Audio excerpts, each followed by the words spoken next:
special episode. First time. And thanks for the invite to Vibe. That was so fun. Always. So fun. That's the Reika, right? Yeah. I think so. One of our guests actually brought it for us. Cool. Yeah, we've been sharing it with all the other guests. Yeah, I'm not really. I've said this before. I'm not really a vodka person, but we're here. Does the job. We're here. That's And another thing with alcohol. As you get older, it- you have like, oh, that was my vodka period. Yeah. That was my tequila moment. I'm noticing. I'm noticing that with wine. When we went to New York, when we went to Little, I usually don't drink wine, Yeah. and then when we went to Little Italy, like you kind of have to like drink wine. In the last year, I've grown to like wine. yeah. Well, I think it's because when you're younger, like wine is always like $2 chuck or like Yeah. wine in a bag, or you know. But I think as you become like, or a little bit more like I guess exposed to like New York City, which is like the mecca of wine in America. yeah. Seriously. Yeah. You're gonna really come across like really awesome stuff. No, yeah. So when we went to Little Italy for the dinner, We all got wine. we all Yeah, got yeah, wine, yeah, and I was like, I mean, why not? You know. So I was like, Why not? so then, why not? Yeah. But well, we're back with another fucking episode. This episode is really special because we have a man that's usually behind the scenes, behind camera, making things get done, doing his job. We have Jason Park in the studio. Thank you. Thank you for coming down. If you don't know him, he is the CEO of Vibe Dance Competition. I would say Vibe Dance Competition is probably the biggest dance competitions in SoCal and the world, I would say. That is... come on. You guys have a world-renowned He's name. modest. He's modest, but if you're a dancer, you know what Vibe is, and we have the man himself in the building that makes it happen. So thank you for coming through, man. Thanks for having me. Yeah, and we also, if you didn't, Mo said thanks for the tickets. It was, Oh yeah. it was the first Oh time. yeah. it was Yeah, the first Jason time. got it. We'll drop that. We'll drop that. Yeah, we have a little teaser. Jason for got it. us into Vibe Dance Competition. It was really fun. It was my first time at a like hip hop hip hop dance Dance thing. I've been to like ballet competitions Yeah. before. studio competitions. Yeah. But those are YAGP. So that's what it's called. the ballet one, the Yeah. super serious ballet. I feel like I should know more about other like dance. but I don't know. I don't know either. Were you a dancer at some point? Yeah, that's actually part of the reason why Vibe even Came and about. I became a thing. Yeah. Yeah, I was always a dancer even when I was a kid. Mm-hmm. It kind of kept me out of trouble. Mm-hmm. You know, it's like that story. Yeah. Like, Yeah. Per I usual. found b-boying. Yeah. Save my life. Yeah, saved my life. Yeah, stayed out of yeah. drugs. Kind of Yeah. really, but like hardcore drugs. Yeah. Soft ones. You know. The soft Yeah, and then I think. I went to for a quick moment. Palos Verdes High. Okay. And they had an all-male drill team. But it wasn't really like a drill team. It was just a bunch of Asians b-boying. It's just a b-boy crew. Yeah, so at one point it's just like 10 8 counts of air flares. Literally, like that's. I was like, okay, cool. I'll join this. I realized I just wasn't physically capable of ever really doing that kind of stuff. Hey, it like I happens. broke my bone, Yeah, like in my yeah. hand, like trying to do backflips. Yeah, It's like, yeah. you know what? Not for me. Yeah. But what about popping?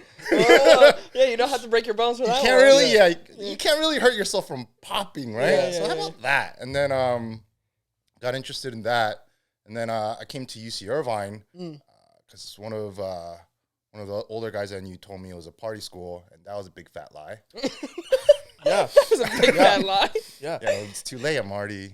You're You're already there. You're already in it. There's no backing out. And then, like, no backing out. And then I was walking down the dorms one time, and there was like a performance happening. It's like, what the hell is that? Yeah. And there's like, and then I walked into a friend from high school from that all male team that was on the dance team, which was CADC. Oh, wow. And he was like, CADC. Jason. I was like, what are you doing here? He's like, oh, I go to school. He's like, are you dancing with them?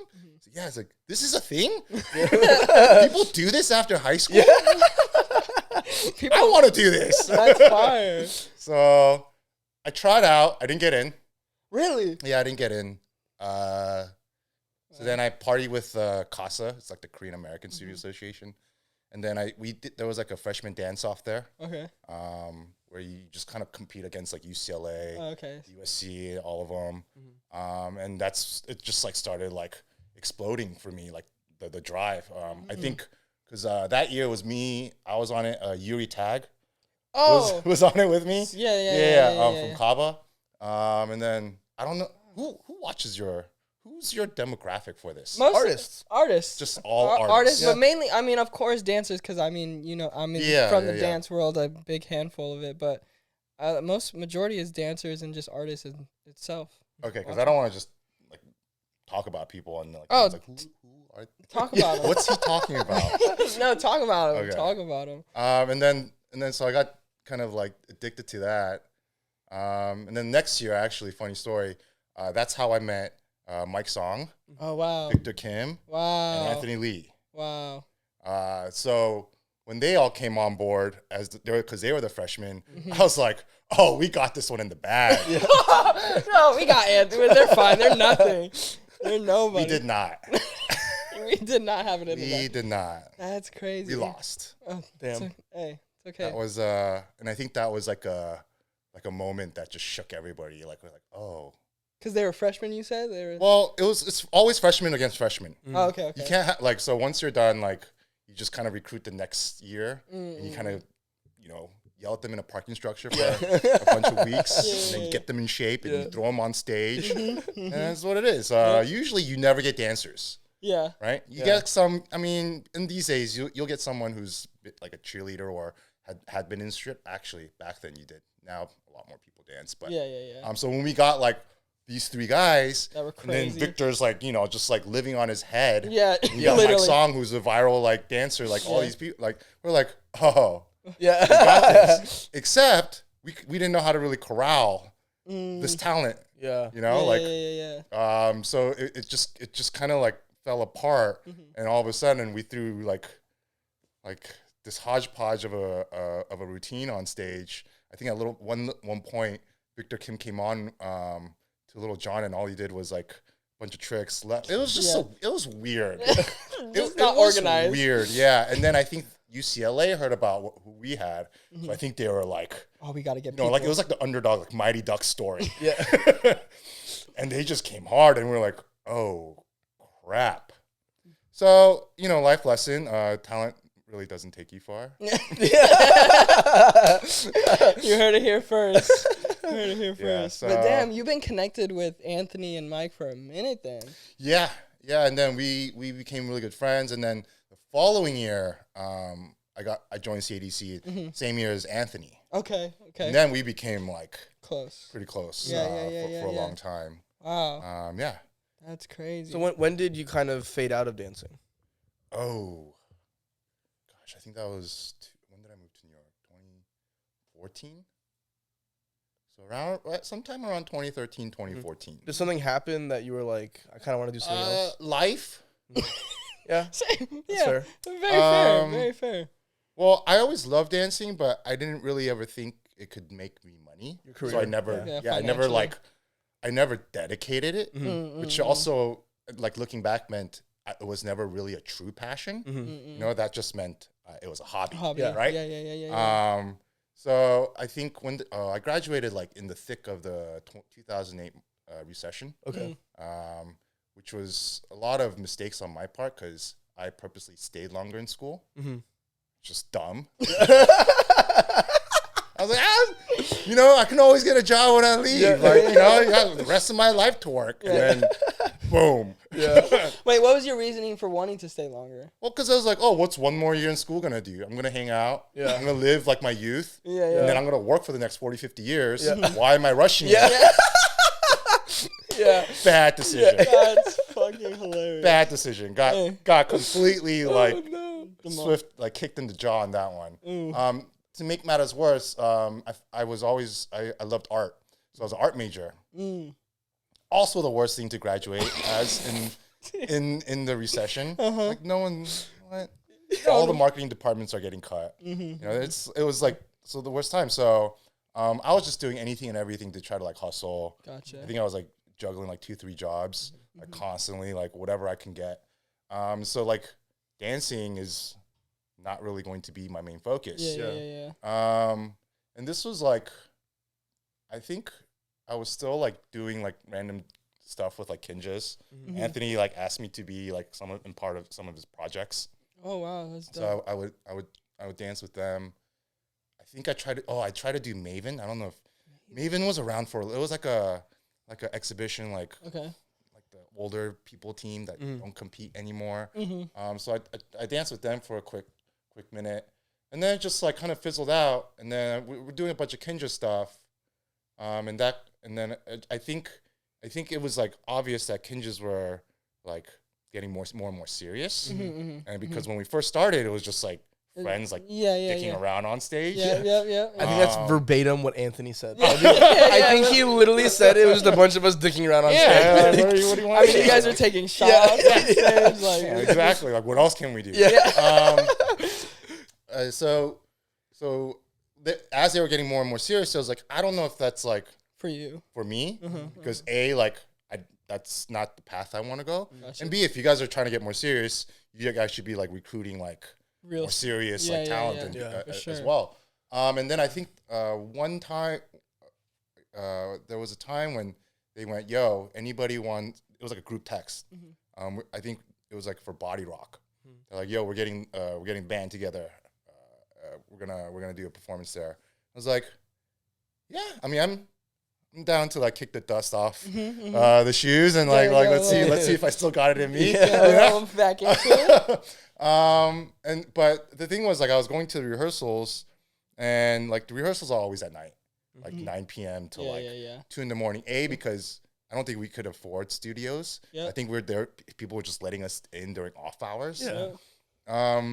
And like it's like I'm coming home at like 3, 4 in the morning, and I've got like two jobs to go to the next day. And after about 3 weeks, I was like, "Yo, Anthony, I don't know if I can do this. Keep doing this." It's really hard for me to like back out.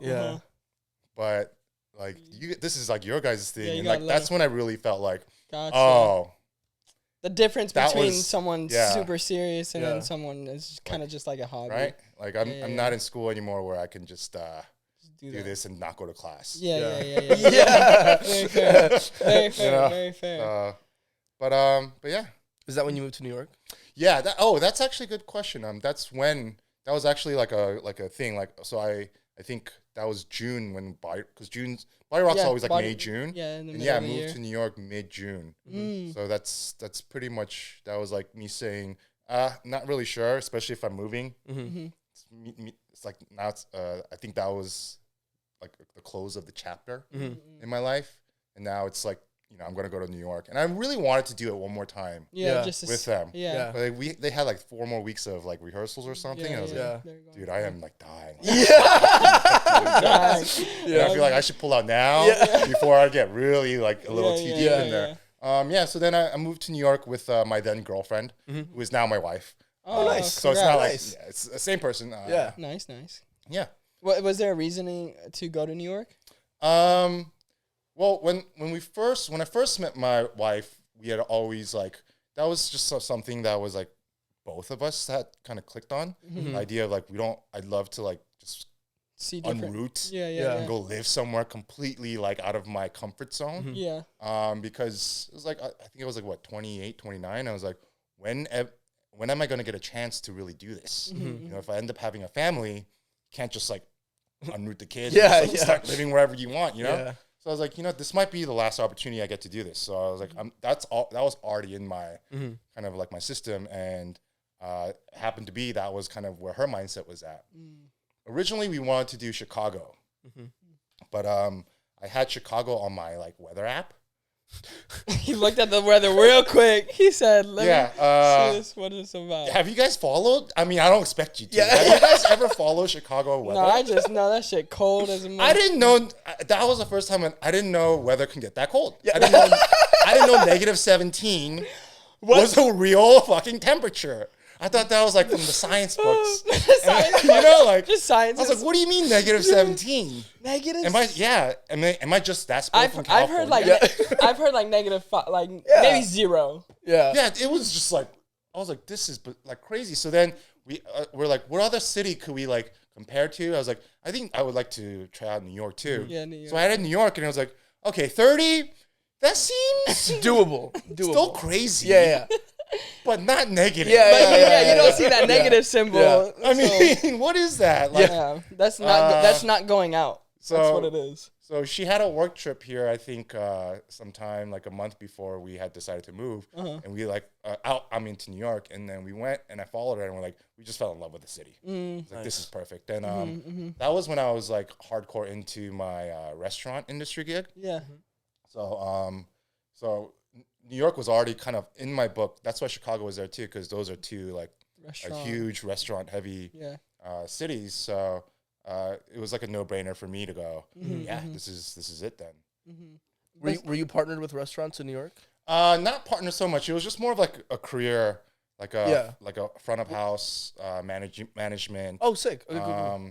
I think by the time I left New York, I was general managing for a pretty big. I think he's considered like the #1 in restaurateur. Nice. In America, Danny Meyer. He's I guess credited for founding Shake Shack. Oh, which is like wow! You're talking to the right man. Yeah. I love Shake Shack. Shake Shack or In-N-Out. Oh, I'll tell you what. Are you gonna lose followers? I'll tell you what. Shake Shack because. Wow! Wait, you're picking Shake Shack? No, there's a reason. I know there's a reason, because In-N-Out is just the burger and fries. You know, like Shake Shack. Fries? Did you say fries? Yeah. In-N-Out fries are not fries. No. What I mean. He said he's not fries.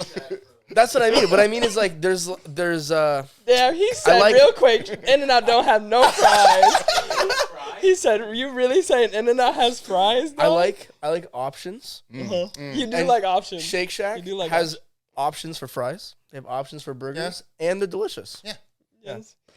I would agree. I would say In-N-Out. I like getting well done fries at In-N-Out. Oh, okay. I don't get the regular soggy ass fries because that shit is gross to me. You know what? TBH, Shake Shack is a better burger. Well, that's Shake Shack is a better burger. No, Shake Shack for the win. wow. Yeah, that's crazy. Shake Shack for the win. That's crazy because you eat In-N-Out like. Well, I mean, put a Shake Shack in front of me, bro. Put a Shake Shack in front of me. Just In-N-Out every two blocks. Like that's true. That's very true. Yeah. Well, Shake Shack. I feel like we saw. I mean, is it a Shake Shack in New York thing? Or because he was from there? The first one was in New York. It was in New York. Yeah. Okay. It started off with a hot dog cart. Yes. Really? That's right. Yeah. Yes. Really? Started off as a hot dog cart. It actually stemmed from 11 Madison Park, which has like consistently won the best restaurant in the world award. What? I mean, right now I think it's like $500 a person to eat there. Wow. But it's always been like that. Yeah. 11 Madison Park. And so they are right across the street from Madison Square Park. And so every summer there was like this huge like kind of I guess summer festival. Like New York gets crazy outdoorsy once it gets a little hot. And so they're like, you know what? We'll do something cool and fun. And so the chef and the cooks got out there with like a hot dog cart and they were slinging hot dogs.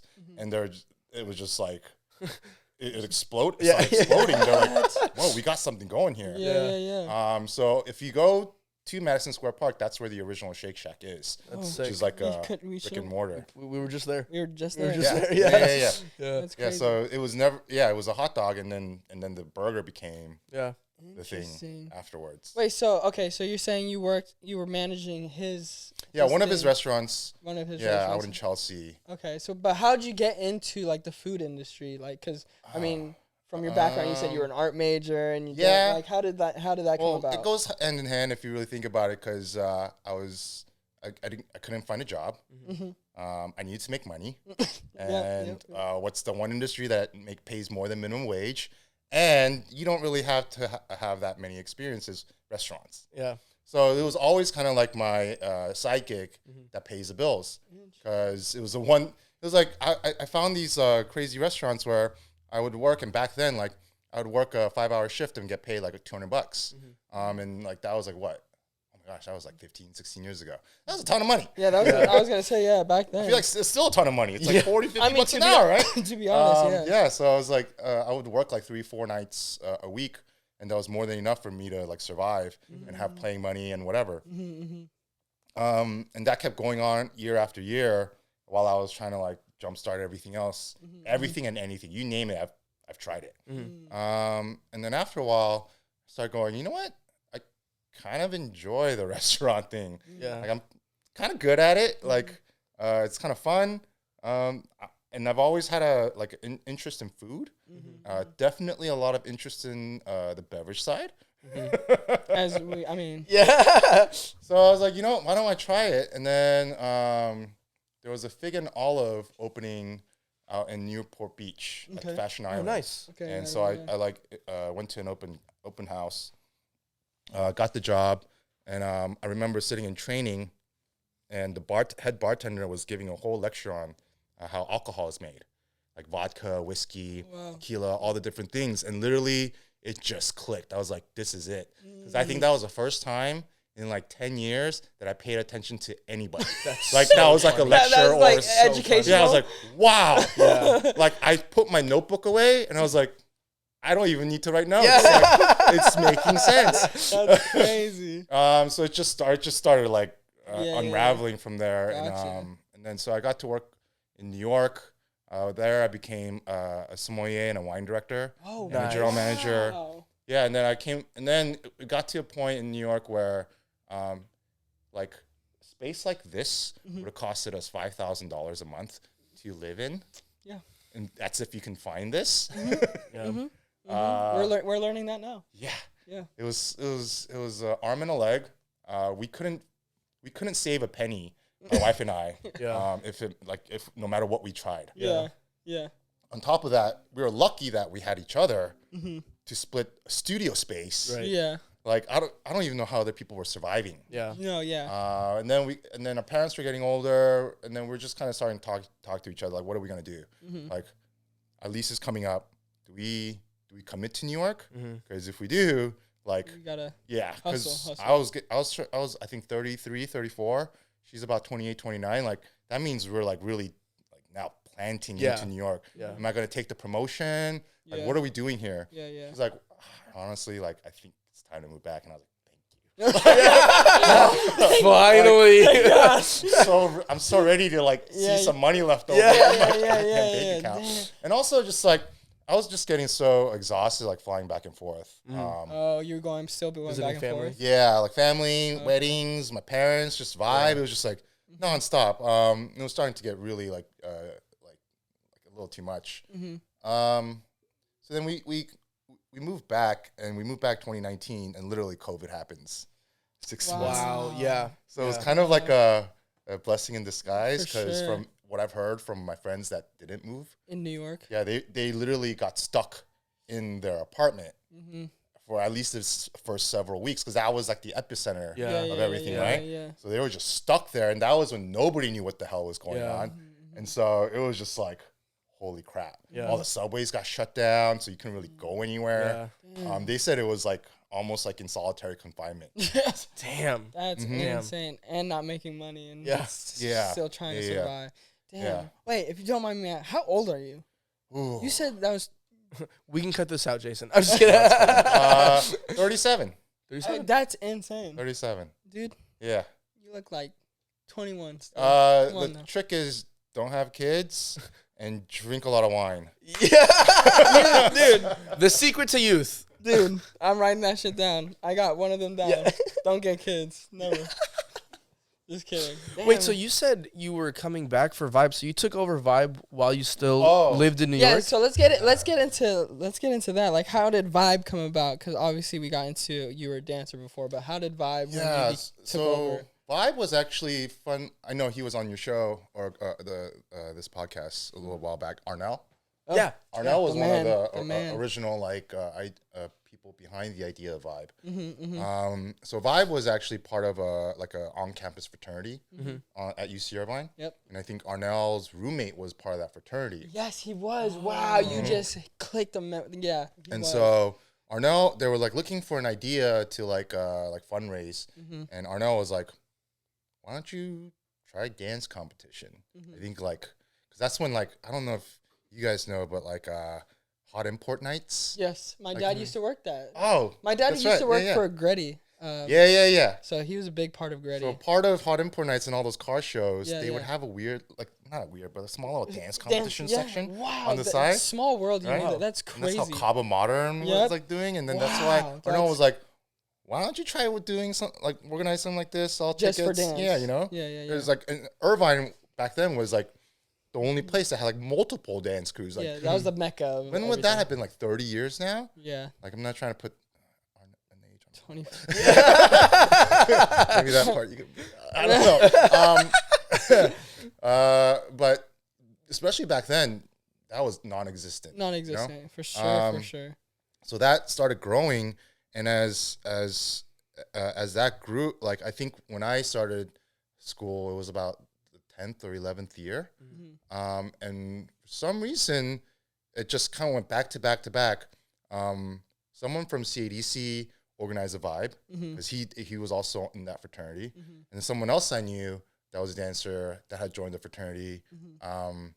Organized vibe the following year, and it just went from like super kind of like on campus thing, and it just started like exponentially growing. And I think Jabberwockies came on right before Jabberwockies Kava came on right before like America's Best Dance Crew, and then the following year I actually joined that fraternity because all of my friends were in the fraternity, and I was feeling a little left out. Feeling that FOMO. Yeah, all my roommates were in the fraternity. I'm like, what are you guys doing tonight? Like, oh, we got this.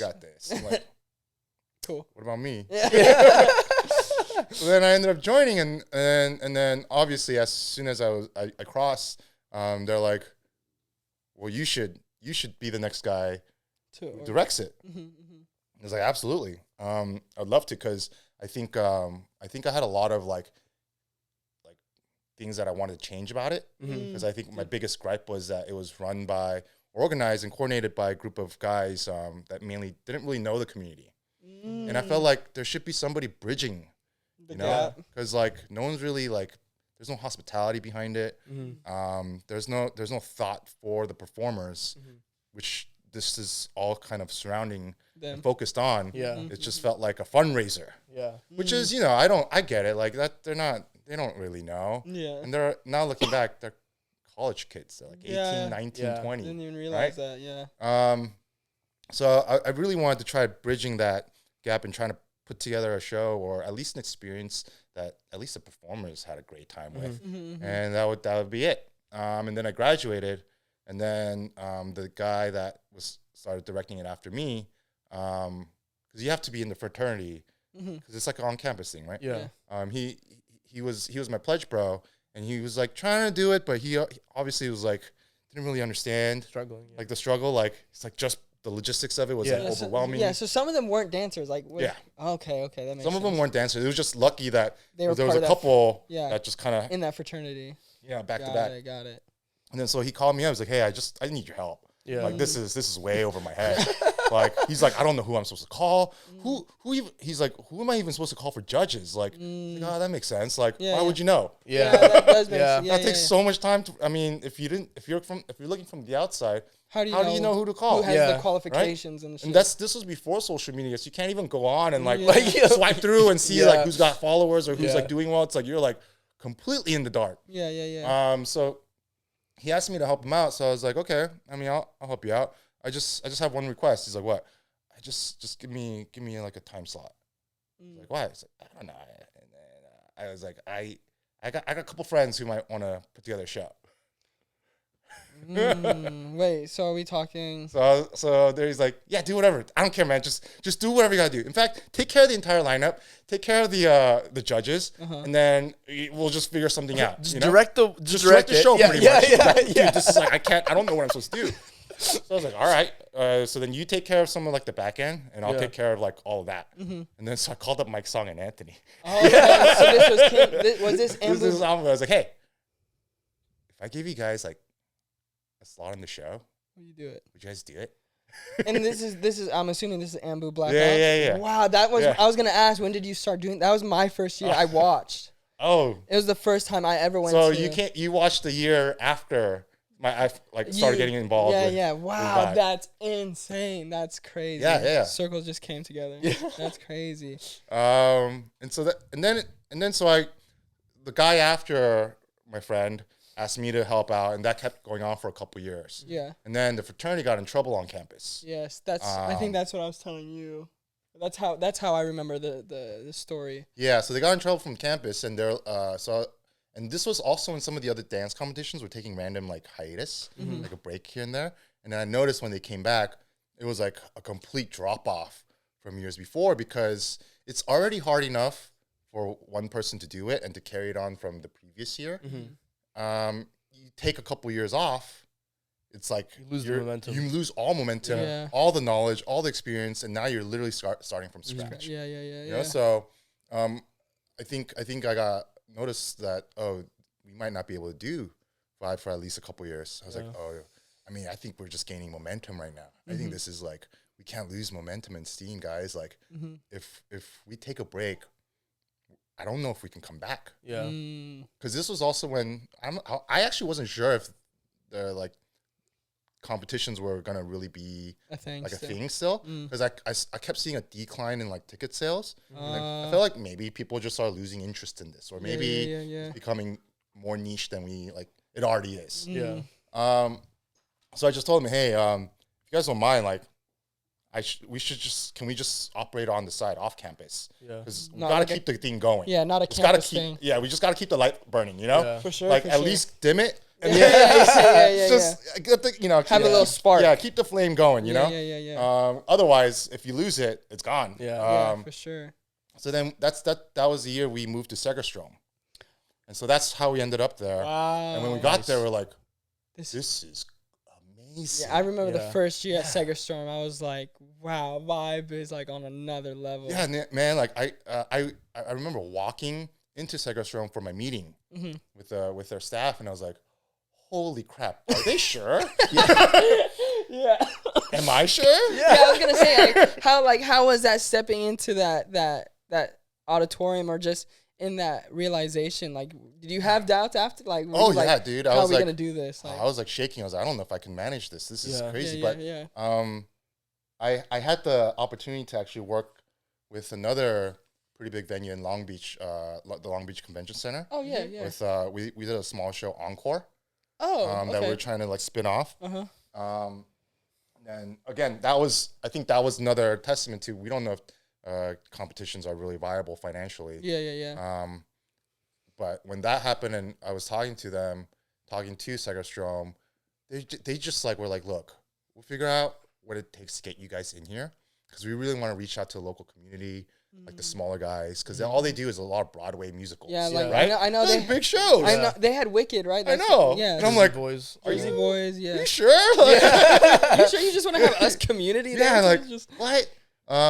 Especially because at Long Beach Convention Center, this was when hip hop was still like seen as like the streets. yeah. You know, and I was for sure. I kept getting grilled by the like the venue director. It's like, do we need to have cops there? Will fights be breaking? I was like, What? What? And I felt like a little bit of, you know, Like discrimination. Yeah, right? and just like a Whoa, lot of that's crazy. judgment. That's So crazy.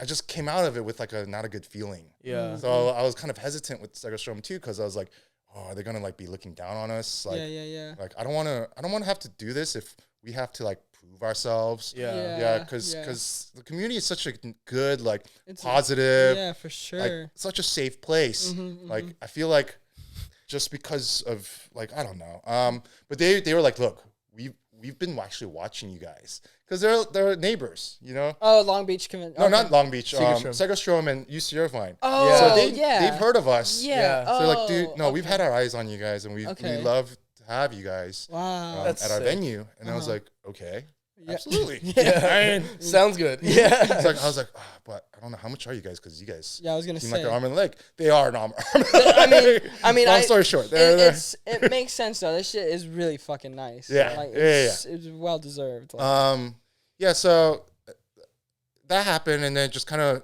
started steamrolling. And then I think it just got to a place where I think Vibe outgrew the fraternity. Definitely. And then you compound that with, so they were absent from campus for a couple of years.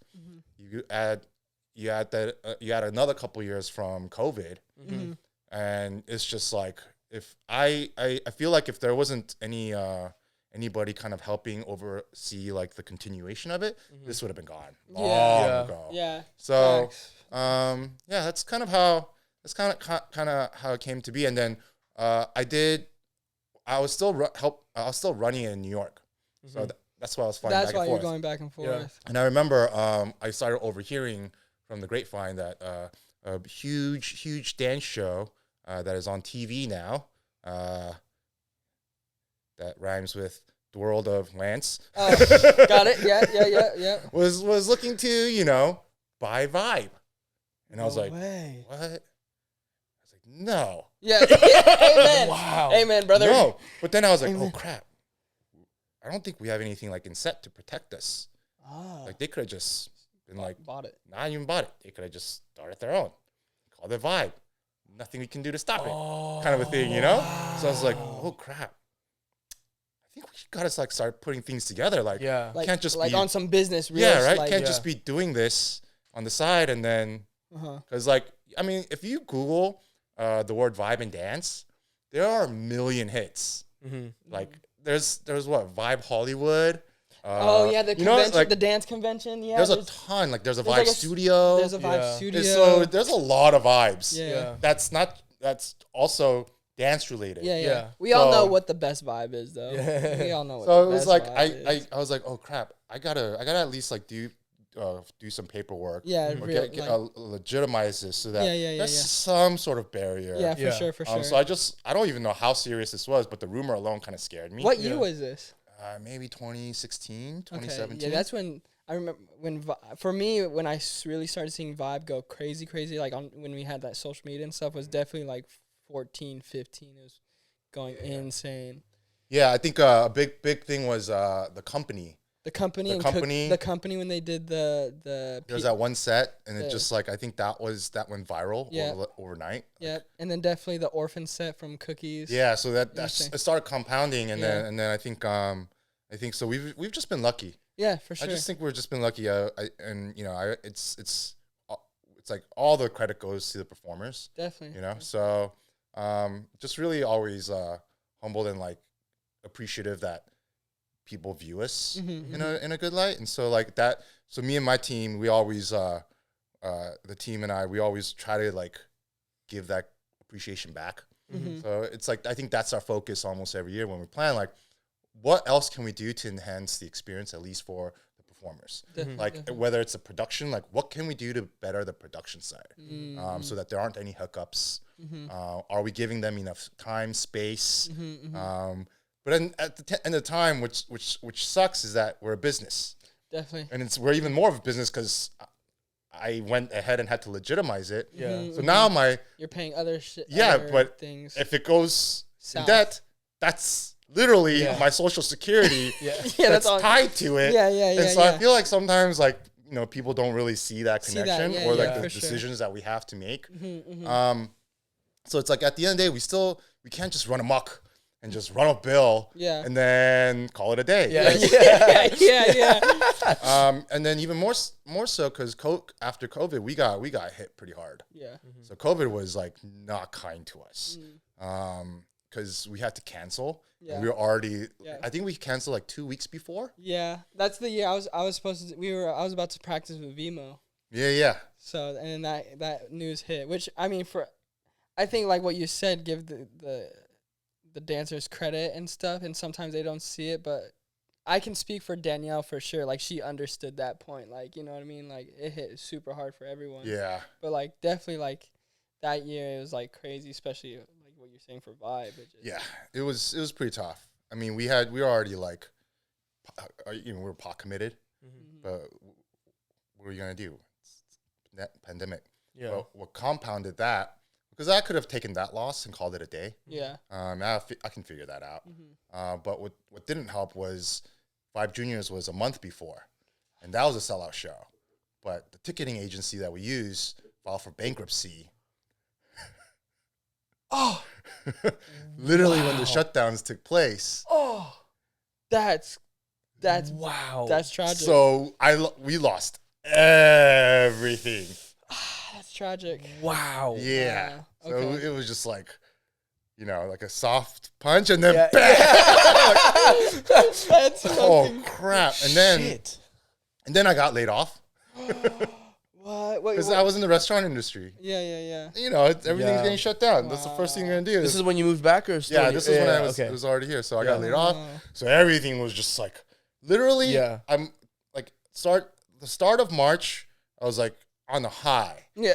I had just finished Vibe Juniors, which I was like really excited that we just finished.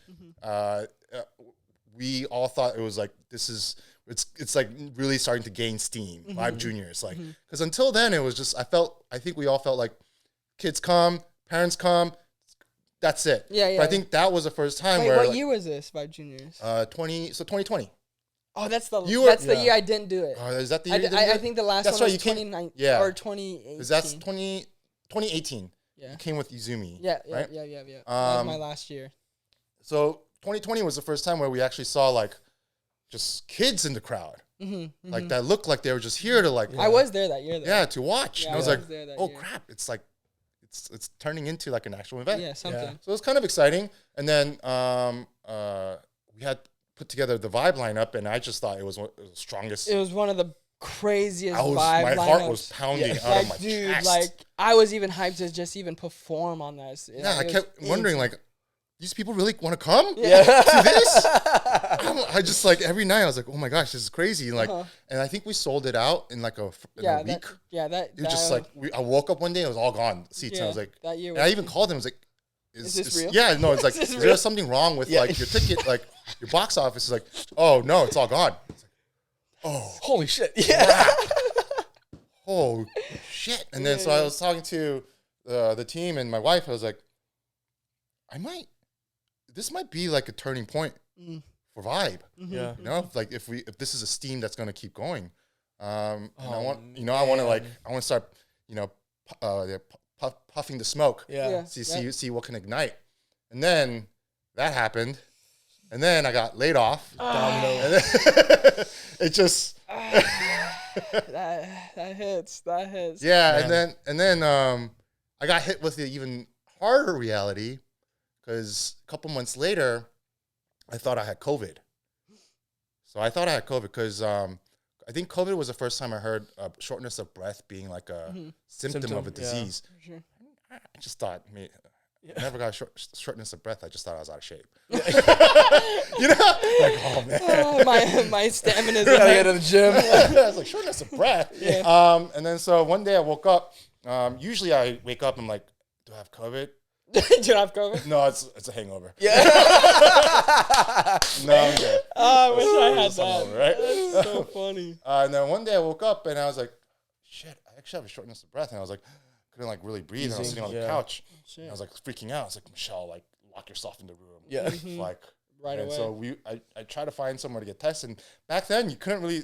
There's nowhere. Yeah. It was There's really so nowhere, hard. right? I remember I had to do that shit for a couple jobs, and it was just so hard. So I went to go do that and it came back negative. So I was like, well, that's weird. It's like something's not right. Yeah. So I had to lie my way to get an X-ray, which is the craziest part about American healthcare. That you can't just ask for an X-ray. Yeah. A doctor has to approve you. Oh, It has yeah. to be with a good reasoning. Yeah. Yeah. So I told them like I made up all this fib about my primary care physician, and because it's COVID, like they're all over the place. They're like, all right, like we'll just get you in. Yeah. So I got it done, and then I literally got a call back 2 hours later. He was like, "Are you driving?" I'm like, "Yeah." It's like you need to pull over to the side of the road then. So I pulled over and I put him on speaker, and he goes, "So there's a huge mass growing inside of you. It's like you have to go escalate this immediately." Like, and I was like, "Excuse me? Can you what?" That's One more time. Yeah.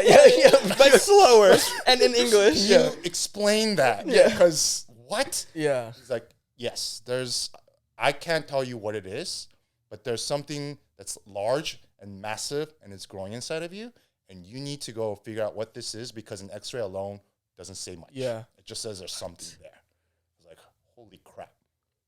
So the world just started to like spin. Yeah, no. 'Cause, like, legitimately. Yeah, because I literally for the next 2 months I thought I was dying. Yeah. I thought that was my death sentence. That's you know? insane. Like it was like a ghost. Like I didn't tell my parents.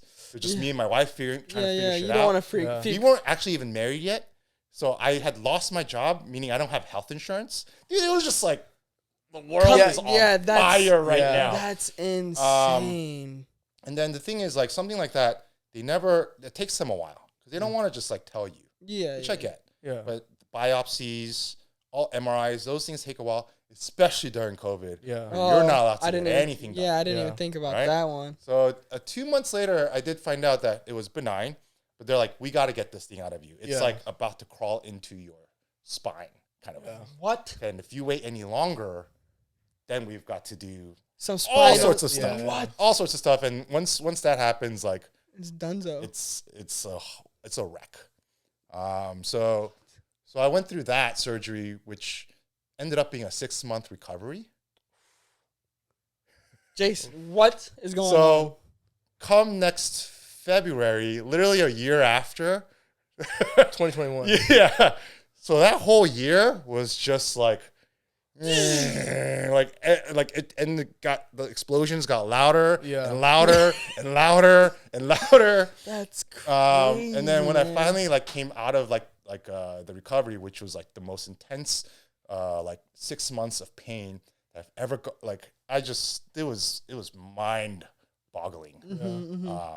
I didn't know you can experience pain like that for that long. that pain tolerance It's is like nonstop. Yeah. dude, you gotta Yeah. be Superman now. Your pain tolerance is crazy, huh? I don't know. I feel like that's what people were asking me. Is like I feel like it's the opposite. Now I'm in pain. I'm like, no, absolutely not. I've had enough. Enough pain for me for the rest of my life. Right? That's funny. So then that came by, and then I was like, shit. And then the restaurant started calling me. It's like, hey, can you come back? I was like, hell no. Absolutely not. And that's hard because like that's Said absolutely not. that's Nancy Silverton's restaurant, which is like Osteria Mozza. It's a Michelin star. Oh wow. It's like the Wow. flagship fine dining restaurant of LA. Here, LA. Yeah. So it was really hard for me to say no because that was like Top notch. top notch for me. Yeah. So, but the thing was like I had long conversation with Michelle throughout this whole process. So I was like, one thing was I just didn't care except just to live my life as just the way I wanted to. Like I think before then I was working every day. I was working till like 2 a.m. I was like hustling, bustling, doing all the time. I remember right? back in the day, my mom would always say, "Jason's never like not on his phone or on his computer." Like, Constant. It was Yeah. just like I think I would sleep, and that's it. yeah, Yeah. yeah. So I think it kind of boiled down to when I finally got to have all this time with Michelle, like in lockdown. I think that was the first time in our like 10-year relationship we got to spend both Christmas and Thanksgiving together, Wow. Wow. Wow. which was nuts. Yeah. Like, I've never gotten to do that. And then I started like realize like what was I doing all that for? Yeah. What was I doing all busting my ass for? Yeah. Because those 2 months where I thought like my life was over, Yeah. like I have nothing. None of that matters. Like Because work. You the didn't moment enjoy COVID, it. yeah, I think I might have enjoyed it, but I don't know. if No, like it's- enjoyed yeah. life. It's like Right? like did the Like fun, my memories work. Yeah. Yeah. And the moment COVID happened, they ditched me. Yeah. They disappeared. They Yeah, went right? crazy. Yeah. It was it was kind of like, oh my goodness, I was doing all that for what? I'd rather. And during COVID, we found our ways to like survive. You know, I figured out how to like survive off like have as minimal amount of groceries as we can. We don't have to go out and we don't have to go shopping. We don't have to do any of this. Yeah. And we're having the time of our lives. Yeah. Yeah. And so I think we were.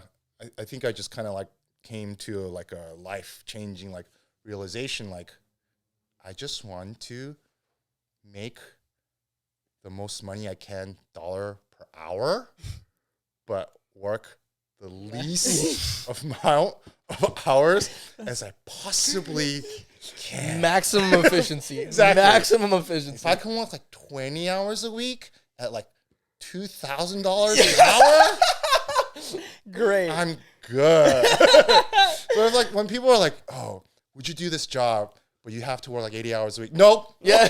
I don't care how much you're paying me. Nope. That's Nope. fucking hilarious. No. That's fucking I'll hilarious. take the $50K job if it's only like 5 hours. Yeah. a week. No, I am I mean that's really reasonable. That's really like it totally makes sense. That's crazy. I want to go, but like the 2020 situation, I feel like we didn't go through that much craziness what you felt in 2020, but definitely that was like a year where I even felt personally like 2020 was about to be like career changing, like skyrocket, like everything. But definitely like that shit. How did you?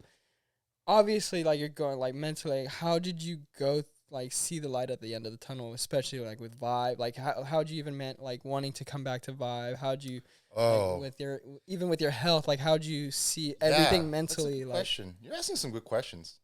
Hey, we've been doing it for a while, you know. We've been I need to take a page out of your book. Oh, there it is. Yeah, because you're asking me things I thought about, but I never, you think about, you know how you have your own like shower conversation. Yeah. You just never say it out loud. Yeah, you don't think anyone else cares about it. Yeah. No, of course we care, my man. So we tried coming back a couple times. That didn't. That was not smart because we literally every time we said, okay, I think we're good. Yeah. I think we're good, right? We're good, right? So then we commit to it. We put our deposit. Yeah. We spend all this money, and then literally a month later, it's like we gotta shut down. Yeah. Damn.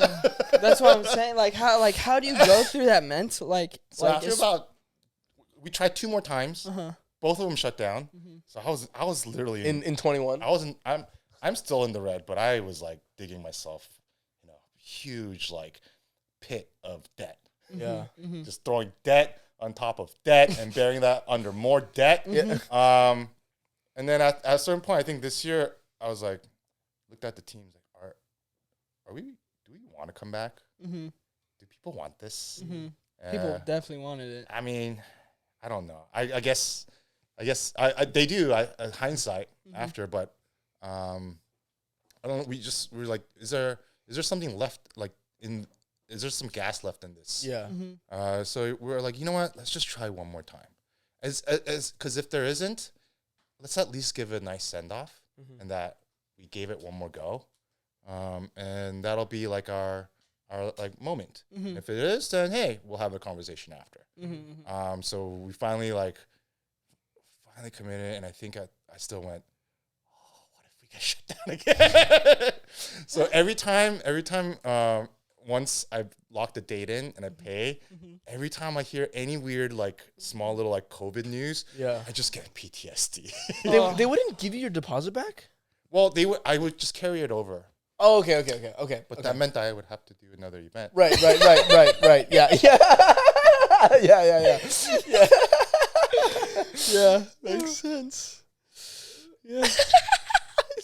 Reliving the trauma. That's a lot of trauma.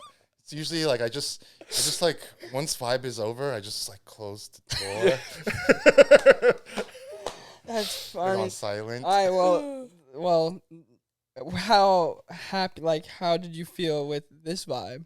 Oh, really good, really good. I think it was just. I mean, the thing was like we kind of talked about it. Like, what's our goal here?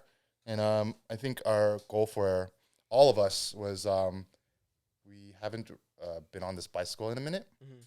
So let's just remember how to ride it. And we realized we don't remember how to ride it. Because every turning point, we're like, oh my gosh, what do we do here? Like, I don't know. What did we do 3 years ago? What was this? Like, I don't know. Because I think we were doing it for so long, it just became a little bit of muscle memory. And then the venue staff, all they all knew. So a lot of it kind of was like unspoken. And it just kind of happened. But after a couple of years, we're like, oh crap. Now that we have to think about it, I actually don't remember what we did. Yeah. So that was a lot of that. So that's all we kind of focused on. That was our main thing. Like, let's just relearn. Make sure, relearn what we're doing. Let's definitely take any notes of things that we're like, oh, that's not what we did. Yeah. So we won't do that next time. Constant improvement kind of a thing. Definitely. But I think the other thing was, let's just make sure everyone has a good time. That's the only thing. At the end of the day, because again, we were like, we're not sure which way this is gonna go. Yeah. The only thing that we can try our best to control is putting together a good show for both sides of the stage. The audience and the performers. And outside of that, I kind of no longer within our realm of control anymore. So that's kind of all we kind of went into it with, and we had a great time. It was a good show. It was a really good show. Yeah, it was a really good show. I think I think it was the crowd really was a good crowd. It was I think a great crowd. because they had been probably like They've yearning, been wanting. right? They've been wanting, So Jason. Because that's always up or down. It's always a hit or miss. Sometimes the crowd is just like a little dead. So, but they were just like Every team. get-go, Yeah, usually there's some. which was Usually for me, there's some performances, and then not because they're bad, but there's some performances where you don't get a lot of crowd reaction. But every performance, the audience was going ape shit. yeah. Like for good reason. Yeah, and like insane. I want to go more in detail, like how you run things. Oh, How first things first. Obviously, the dancers is everything. Like, how do you guys decide the lineup? ooh, that's The lineup itself, like, proprietary. ooh, is it? We have a special algorithm. Nice. We won't go detail. But how do you, is there a way to do it? And then also, if you can say, like, how do you decide the lineup order? Oh, there's a lot of things, and I don't know if there's like one specific way. I think that our thought process evolves and changes year to year.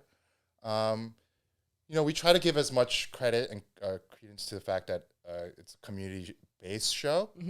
Although there's international like eyes on it and teams. Definitely. So we try to give at least some space to the teams that have really been around for some time at least.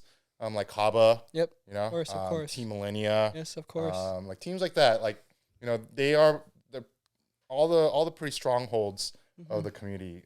By now, since it's been so long, like GRV, Cookies, you name it. So like, I feel like we gotta at least pay respect to those the core community, like sure, kind for of sure. teams. And then we just kind of look around a little. It's always usually open applications. We try not to invite because I think that shows favoritism. Yeah. So we don't want to manipulate that way. Showcase exhibition teams. We will. Yeah, of course. We'll go out try to see who's like kind of exciting. Okay. Up and coming stuff like that. Gotcha. But for competition wise, It's application. We try to keep as much keep it as democratic and For sure. as possible. Of course. And then from there, I really can't say there's even like 3, 4, 5 structured rubrics or anything that we really go through.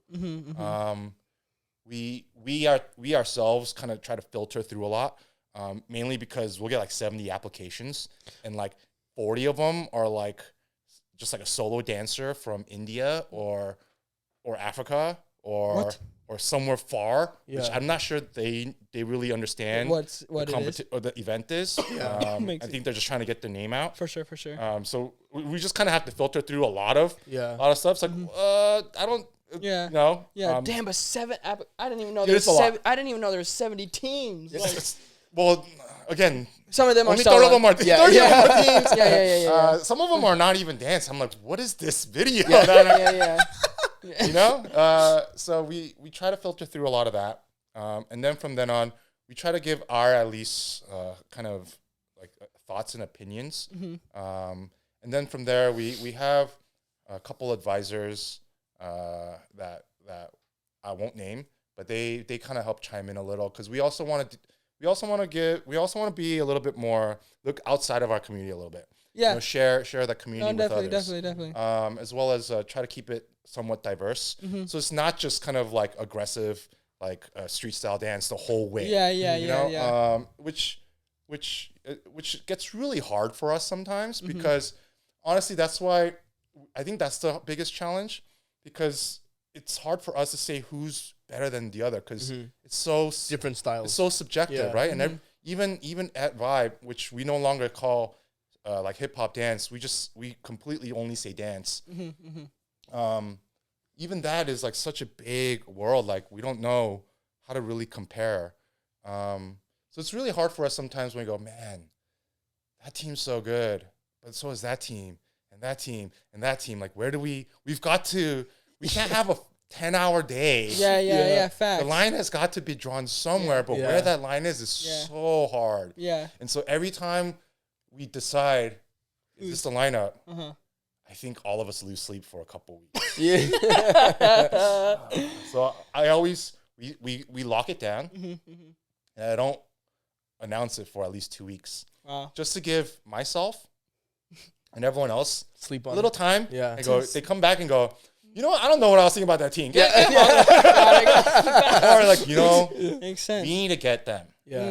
I don't know. Maybe that video wasn't the best example, Mm-hmm. but we need to get them on, and then we kind of go through. We try our best to be as like fair as possible too. We don't try to look outside of the submission Yeah. because For sure. so it's such a But I think it's interesting because I feel like, I mean, for people that are watching that don't compete and don't know what goes behind the scenes, is like that's the difficult decision you guys have to make. Is like you can't have all teams that apply. Like yeah. there's a lot of teams that like have applied multiple times and just haven't been in Vibe. And it's not, and that's why we love having you here, so you can explain like it's not because they weren't good. It's just like you can't have a 10-hour day. You know. Yeah, I know.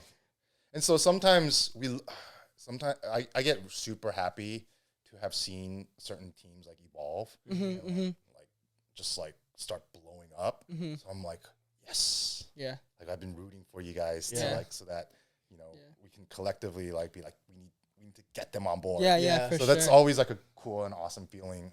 It's never a nice feeling when we've had to experience that multiple times. Yeah. Where it's like we're just getting a lot of hate mail. Yeah. Which From teams that don't Yeah. make it. Yeah. Random anonymous emails. zero following Yeah. DMs. like from random accounts and Yeah. like, man, like I wish Yeah. like But not- to be honest, nothing like I feel like personal. that's how like you can't just be handed. That's why I think Vibe is so special, because there is a standard. Like you have to work towards something. You have to have that somewhat of a talent. It's not just like a throwaway. Like come on, and I think that's what makes Vibe so special, is because every team that's gonna perform is just gonna go crazy. Yeah. For me, that's how I see it in my eyes. Like Appreciate that. and that's why I Appreciate think that. So I think hopefully, if you're watching this in your audience now, you understand why Vibe is so special. Yeah, Because you have to have standards to anything. And yeah, so I always try to get back to the teams like, hey, I know we couldn't get you on the lineup this year, and perhaps that's consecutive years. But please, like as genuinely as possible, keep don't like this isn't like a set thing. Yeah, Teams change, communities change, like anything can change. Yeah. So I wish we could. We've actually even talked about it. What if we had another Vibe? But I'm like, but that's a lot. I feel like then, what do? Do you go Vibe A and Vibe B? Then You put in Vibe B. Yeah. And I don't want people Like to feel that way. That in and right? of itself was derogatory. Kind of like you're right. So I don't want people. You shouldn't feel like you're B. Yeah. You know? So Yeah. it's like not. I don't know if that's the route to go. Yeah. Also, a lot of times, like if it's like on the fence of like 3-4 teams, we'll again kind of give a little bit more points to your community base. You've been around. Yeah. Let's hop on board. Yeah, Let's get together again. But I think that's again another reason why Vibe is so special, because dance teams can work towards that goal just being a part of the lineup. Yeah. And I think that's where for new teams, like I know for Danielle, like that's why it was so special to her for Vimo, because like she like had Vimo on a Vibe stage and she knows the standard of Vibe. So like having her team on there and just having dancers being like, damn, like our team, like we get to touch this stage makes Vibe so special. Yeah. And I'm always grateful that like teams view it that way. So it's that just makes us work harder. For sure. It's like we want to make sure that if teams view us that way and it's like their first time here, then they don't go away from it going, man, fuck Vibe. That was so hyped up. The last thing you want. So it's oh man, now it's like the pressure's on us. And I think we feel more pressure sometimes with the new teams. Because like you guys don't know. And I feel like you guys have built like this like weird like thing about us. We're not that special. We're not. We're not, please. He doesn't want that pressure, guys. Just, Hey, but you made that pressure. That's you. The other thing is like sometimes we'll also like if a team has just been formed, that's another hard thing. Like they're hot, they're good, but it's like I don't want them to come through, take a slot that another team could have had, and then they're gone. Oh, I see what you mean. Just like a project, like someone just put a project together. Or So that it's like so many factors, different factors So it's so hard for me to ever say, like, when a team's like, what can we do to improve? I was like, honestly, do not ask me. Because I am not here to critique your art form. Most of us, at least on our team, we just kind of give the basic, like, are they presentable? Are they putting together a good show? And then we have a couple of advisors that help us, like, kind of look through, kind of start getting a little bit more granular about that. Non-disclosed advisors. But we don't sit around and go, I don't know, man, that 8 count, that formation, we don't try to be judges. So when teams are like, what can we do to improve? I'm like, honestly, you just do you. Because that's like in any art. You do you, and it'll start coming together. Nobody started dancing and then it just went. Everyone. There's an evolution and a process to every kind of form. Even as a team that is a revolving door, as you start kind of growing as an organization, you might start getting random newcomers in who are just like changing the game for you. Like look at like ACA, So it's like so those kind of things can happen. And it's like impossible for us to tell them what to do. The other thing is like what they ask, like why didn't we make it? It's like honestly.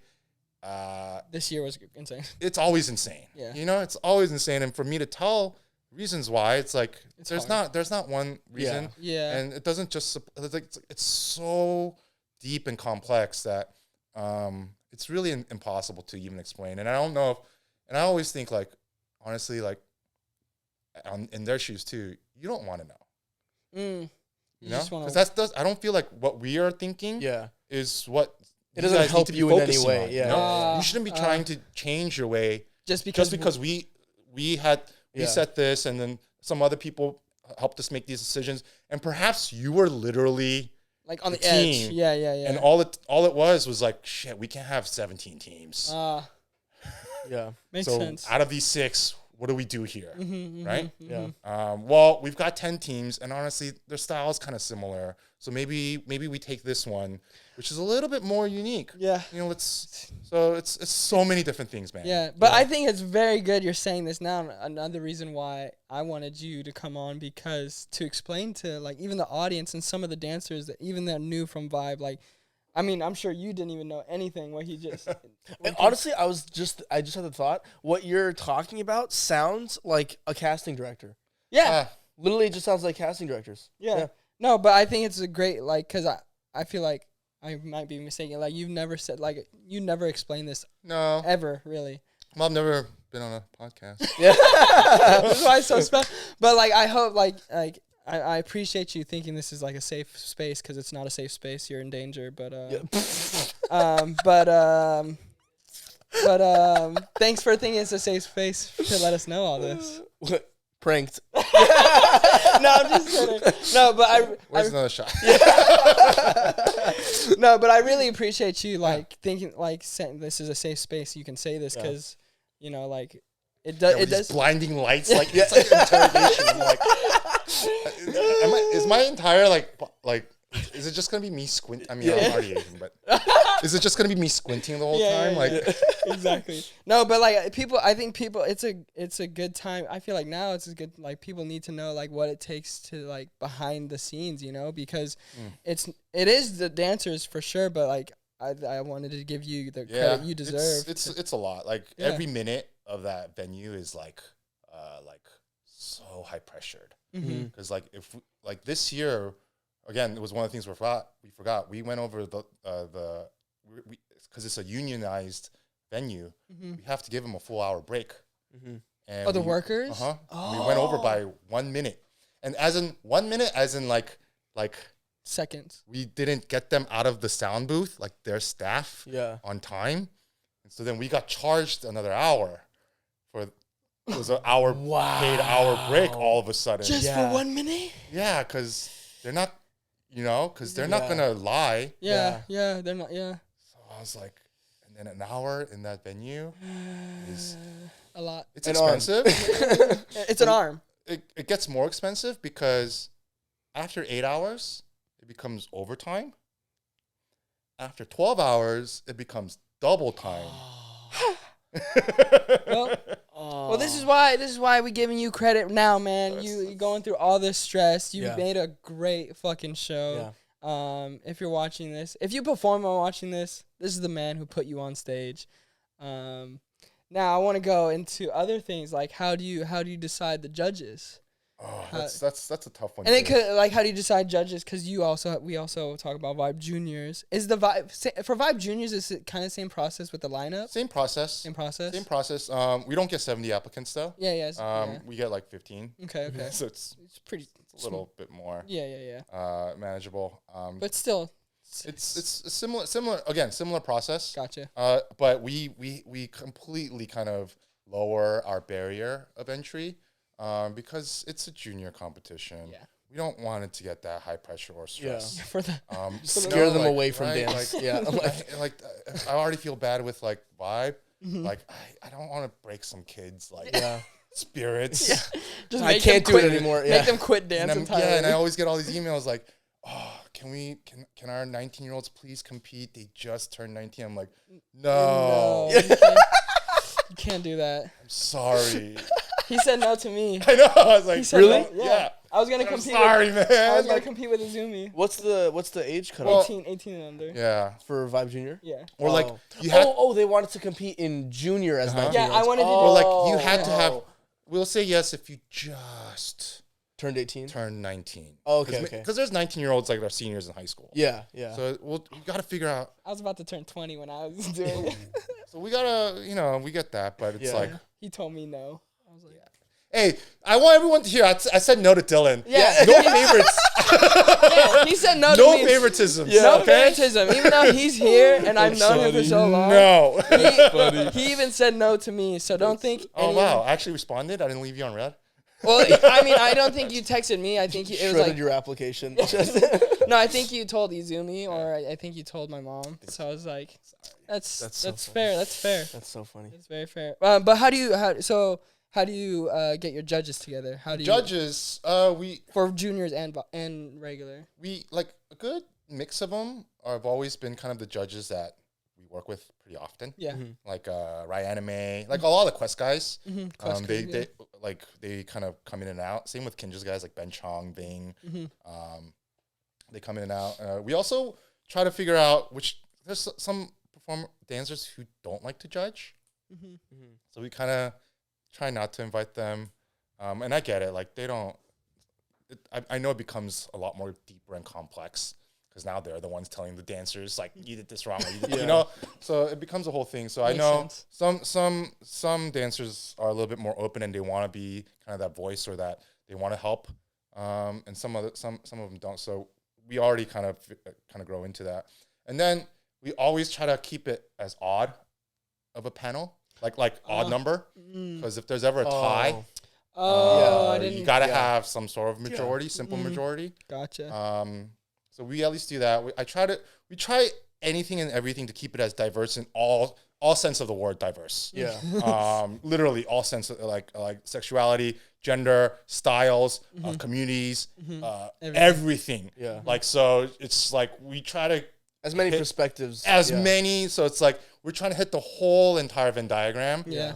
So that each corner has some sort of a voice in that, because dance has become such a like a bigger thing than it used to be in this community, that we feel like you should hear the voice from all these different professionals. Yeah. So we try to get people who are from this niche community, so that they know like, because they all have a different eye from someone who's like doing choreography for like movies or sets like that. So that'll be completely two different kinds of opinions. And again, it's an opinion. So exactly. we try to do that. And again, we have a different advisory board to help us with that. Try to make sure we're staying kind of as compliant as possible with like not inviting individuals who may have like a hand in a crew or that too. Got to make sure like there's no like you didn't choreograph for them. Yeah. Your brother's not the director. Gotta make sure. But I don't think anyone. It's no one's in the dance community going, I'm a judge. I'm gonna give you 100. Yeah, that's true. And then honestly, it's the opposite for us. We probably send out 70 invites, and we'll end up with 7 judges. Everyone's so busy. Yeah. Schedules come in and out. Yep, that makes Some sense. people see the email and don't even read it. It's like a job application. This year's panel was great for Vibe. It was really super, like what you said, super exciting. diverse. Mhm. Like you had everyone. Yeah, I mean, I It was a great year. really happy to have, this was actually the easiest panel for me to have put together. Really? Everyone's like, yeah, I can make it. I was like, whoa. Nice. Yeah. Who are you the most surprised with? I don't know. I can't say anyone's I'm more surprised than the other. All their performances were so sick too. The judges. Yeah, well, the what's it? Majnoon. Yeah, Majnoon. Well, the other thing was all of those judges for the last 2 years have been talking with them. You've been talking with I mean, because we've been trying to jumpstart the conversation. Oh, and did you keep? Yeah. It's like, not working out. Sorry. Like, Yeah. yeah. Out of all the years, who is the judge you were like, damn, that's sick. He's like this person's judging. I don't know. Has Anthony ever judged? No. He's not allowed to judge. Hey, you hear that, Anthony? You can't judge. Yeah, we only want winners. You hear that, Anthony? Oh man. I'm just kidding. No, because Anthony helps me out as in a different way. He's a host. Yeah. Yeah. So, he's got does he always MC? Yeah, he's a MC for both juniors sick. and vibes. Oh, so, sick. Yeah, that's the guy right there. That's the man. And I love work because I'm literally off stage on the side, Yep. with him the whole time.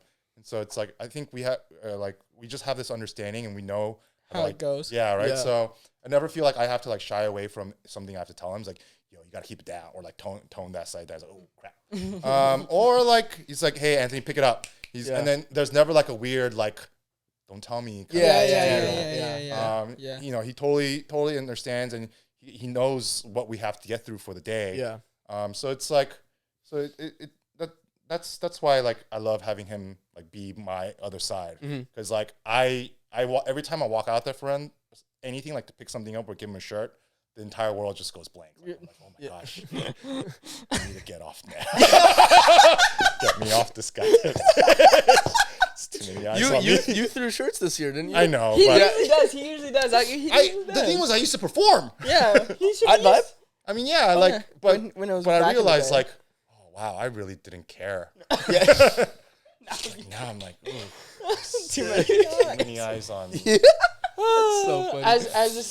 As a CEO and the director of Vibe, what's one mistake where you regret it or you wish you could go back and fix? Oh gosh, That do you have you another hour? Just kidding. Why not? What's one mistake? I think when I first started, the like kind of being involved and like directing the show, I collapsed under the pressure a lot. I was yelling a lot. Well, I was like 23 back then, so I was just like, I didn't really like if someone's not doing anything right, just like scolding them or like just like hot-headed and hot-tempered. And then I think about 3-4 years in, I just like, what am I doing? Dance competition. Not that serious. Like, what if we're like 5 minutes off? Yeah. What? What if you forgot to print the t-shirts? Yeah. What if? What if the photographer is not here? It is what it is. Yeah. Right. I like that. Kind of is what it is. So I think my mistake was like trying to be too controlling and focusing on the wrong parts of the event rather than looking at it going, I remember what it was like to be here on both sides as an audience and as a dancer. Yeah. What did I care about? Yeah. I just wanted to like, don't keep me don't be an hour late in the program. Yeah. You're ruining, it's a long day for everybody. So let's keep it short. Let's keep it tight. Let's get them whatever amenities that I can afford and like, what I can pull from the venue. Yeah. Let's just make sure everyone's as comfortable and enjoying their day as possible, especially the staff, especially the venue staff and especially the Vibe team, because then it should be fun. Yeah. If we're not having fun, a lot of other people are not Yeah, and it's gonna show too. Yeah. It's gonna be. And Shown. it should be a good day. Yeah, it was. Because it's a Sunday or a Saturday. Yeah. And we're watching football. Yeah.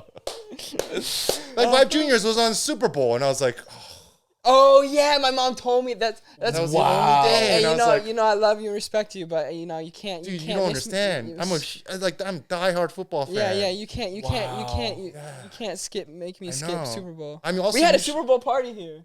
I also usually Remember? organize a Super Bowl Yes. party for all of my friends. Yeah. Yeah. I'm the guy. Yeah. There was no Super Bowl party. Wow. They all blamed me.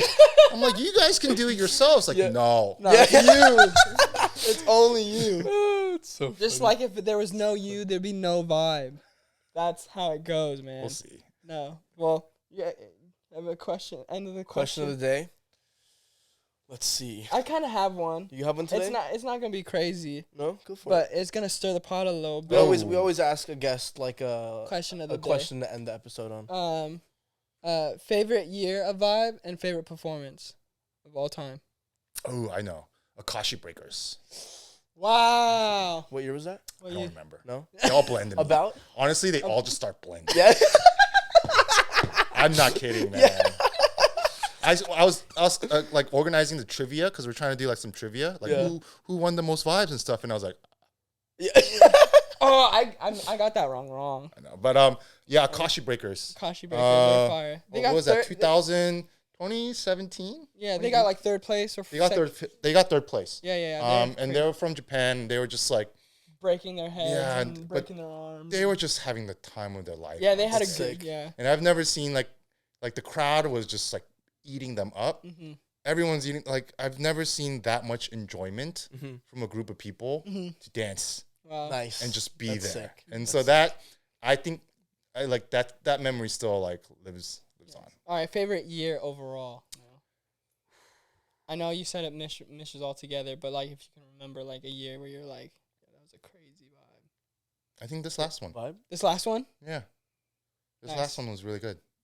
Just like our feeling. Like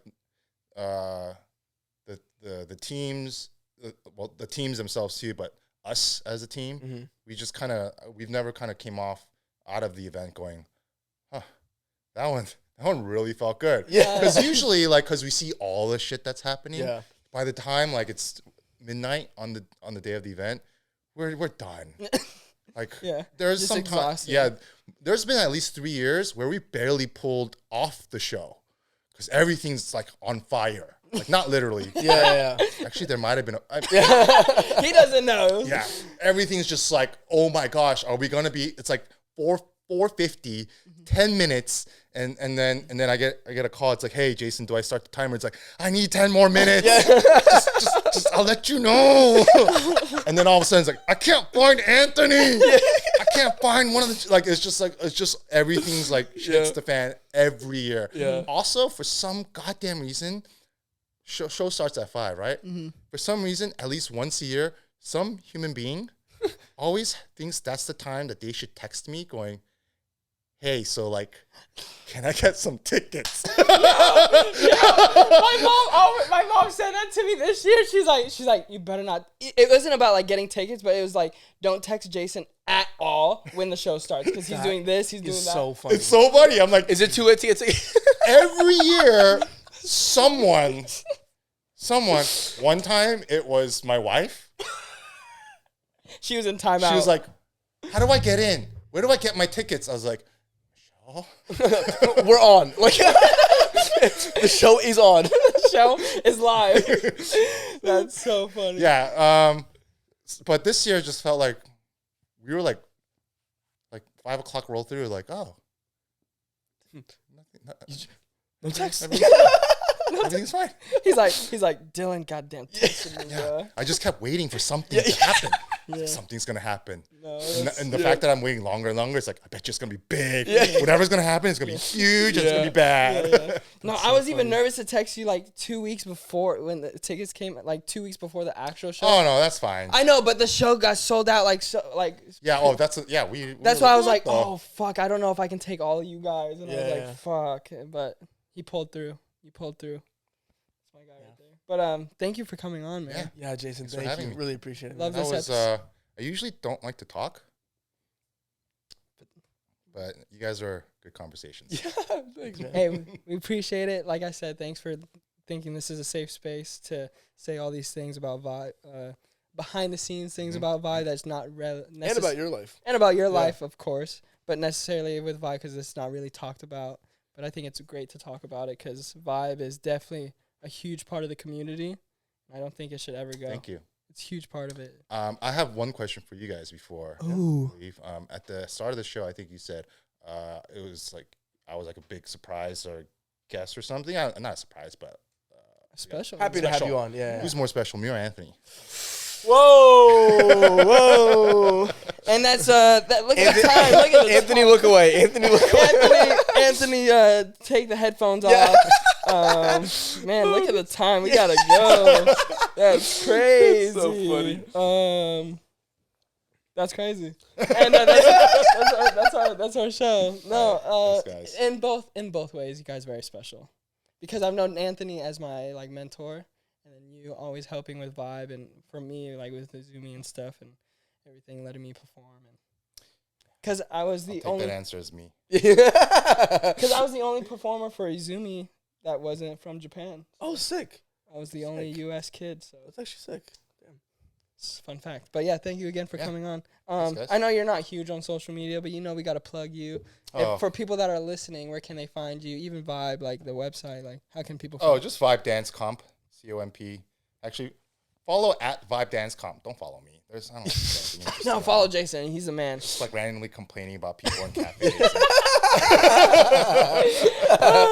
Well, there you have it. Another episode done for you guys. And because you love me and Dylan so much, drop a like on us, subscribe to us, Yeah. drop a comment below. Yeah, we're nonstop. We actually haven't skipped a Monday. We only skipped one Monday, but that's Technical technical difficulties. difficulties. But we have not skipped a Monday since we started season 2, so they're not stopping. And we'll see you next week for another special episode. Just do the damn thing.